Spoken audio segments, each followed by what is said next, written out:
अस्सलाम वालेकुम दोस्तों इस वीडियो के अंदर आज मैं आपको एक शीट से मेन शीट से डाटा मुख्तलिफ शीट्स के ऊपर ट्रांसफ़र करना सिखाऊंगा।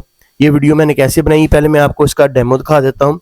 ये मेरे पास मेन शीट है जिसके ऊपर डिपार्टमेंट वाइज जो हमारे एम्प्लॉइज़ हैं इनको मैंने डिपार्टमेंट वाइज मुख्तलिफ शीट्स के ऊपर ट्रांसफ़र किया है।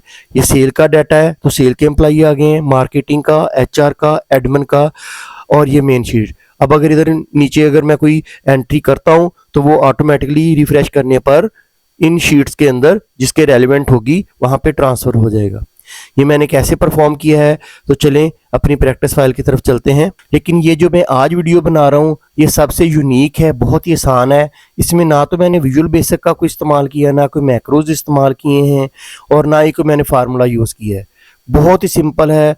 ऐसा यूज़र जो बिल्कुल भी एक्सेल को थोड़ा बहुत जानता है वो भी इसको डाटे को बड़ी आसानी के साथ ट्रांसफ़र कर सकता है, और बाद में भी जब वो अपने मेन शीट के अंदर कोई डाटा इंसर्ट करेगा, नई एंट्री करेगा, तो वो भी जो होगी मुतलका शीट के अंदर ऑटोमेटिकली फैच होके आ जाएगी। ये मेरी प्रैक्टिस फाइल है, सेम डाटा मैंने कॉपी पेस्ट कर लिया है। अब हमने ये करना है कि इस डाटे को सारे को सिलेक्ट कर लें या इसके ऊपर किसी जगह पे डाटे के अंदर कर्सर रखें और कंट्रोल T प्रेस कर दें, या इंसर्ट टैब के अंदर जाकर ये टेबल वाला जो ऑप्शन होगा, आइकन होगा जो रिबन के ऊपर आ रहा है, इसको आप क्लिक कर दें। दोनों तरह से आपका टेबल बन जाएगा। मैं अगर इधर क्लिक करता हूँ तभी यही विंडो ओपन होगी क्रिएट टेबल की। अगर मैं कंट्रोल T प्रेस करता हूँ तभी वही विंडो अपीयर हो जाएगी। इसके ऊपर माई टेबल हैज़ हेडर, इसके जो ये चेक बॉक्स है इसके अंदर टिक लगा होना चाहिए, यानी चेक्ड होना चाहिए, और इसको ओके कर देना। ये मेरा जो फॉर्मेट है या डाटा है वो टेबल में कन्वर्ट हो गया है। अब हमने डाटा मेन्यू को क्लिक करना है तो उसके रिबन के अंदर ऑप्शंस अपीयर हो जाएंगे। तो ये गेट एंड ट्रांसफॉर्म डाटा के अंदर फ्रॉम टेबल एंड रेंज ये वाली ऑप्शन होगी, इसको मैं क्लिक करूंगा। इसको जैसे मैं क्लिक करूंगा तो पावर क्यूरी की विंडो ओपन हो जाएगी। पावर क्यूरी की ये विंडो ओपन हो गई है। अगर आपके पास ये विंडो ये वाला जो ऑप्शन आ रहा है साइड के ऊपर पेन आ रहा है, ये अगर आपको पास इस तरह शो हो रहा है तो आप इस एरो के जरिए इसको अपीयर कर सकते हैं। अब हम देखेंगे कि हमारे पास कितने डिपार्टमेंट्स हैं। मैंने इसको क्लिक किया तो मेरे पास 1 2 3 4 मेरे पास जो डिपार्टमेंट्स हैं, तो लिहाजा मुझे 4 जो हैं इधर डुप्लीकेट्स बनाने पड़ेंगे इस टेबल के।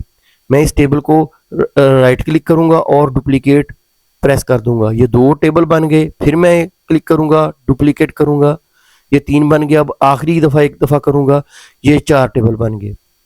अब मैंने 1 बाय 1 टेबल को क्लिक करना है और फिल्टर जो लगा होगा वहां पे जाके सिलेक्ट ऑल अनचेक कर देना है, और सबसे पहले जो मैंने डिपार्टमेंट जो ऊपर अपीयर हो रहा है उसको टिक लगा देना, बाकी अनचेक कर देने। इसको क्लिक करूंगा तो फिल्टर होकर एडमिन आ जाएगा। सेकंड टेबल को मैं क्लिक करूंगा, वहां पे फिर मैं अनचेक करूंगा तमाम डिपार्टमेंट्स को। HR को क्लिक करूंगा, ओके कर दूंगा। फिर तीसरे टेबल के ऊपर मैं जाऊंगा और यहाँ पे मैं तमाम डिपार्टमेंट्स को अनचेक करके मार्केटिंग को चेक कर दूंगा। और अब लास्ट टेबल के ऊपर जाकर मैं तमाम डिपार्टमेंट्स को अनचेक करूंगा और सेल्स जो डिपार्टमेंट है उसको चेक करके ओके कर दूंगा।